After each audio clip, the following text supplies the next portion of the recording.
Hello നമസ്കാരം, ഏവർക്കും പുതിരീടിലേക്ക്.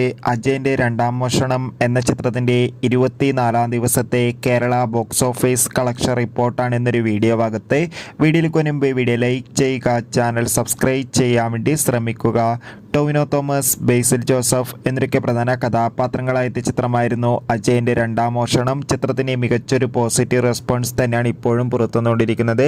അതുകൊണ്ട് തന്നെ എല്ലാ സിനിമാ പ്രേമികളും ഒരേപോലെ അജയൻ്റെ രണ്ടാം മോഷണം എന്ന ചിത്രത്തിൻ്റെ ഓരോ ദിവസത്തെയും കളക്ഷൻ റിപ്പോർട്ട് അറിയാൻ വേണ്ടി കാത്തിരിക്കുകയാണ്. ചിത്രത്തിന് 24-ാം ദിവസവും മികച്ചൊരു ബുക്കിംഗ് തന്നെയാണ് കേരളത്തിൽ നടക്കുന്നത്.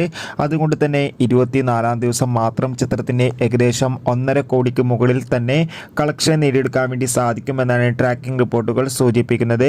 എന്തായാലും കാത്തിരിക്കാം. അജയൻ്റെ രണ്ടാം മോഷണം എന്ന ചിത്രത്തിൻ്റെ കൂടുതൽ ബോക്സ് ഓഫീസ് കളക്ഷൻ റിപ്പോർട്ടിനായി ചിത്രം കണ്ടവരുടെ അഭിപ്രായം കമൻറ്റ് ചെയ്യുക. ഒറ്റൊരു മാസം ധാരാളം ചിത്രങ്ങൾ OTT റിലീസ് ചെയ്യുന്നു. ചാനൽ പരിശോധിച്ചാൽ കാണാം.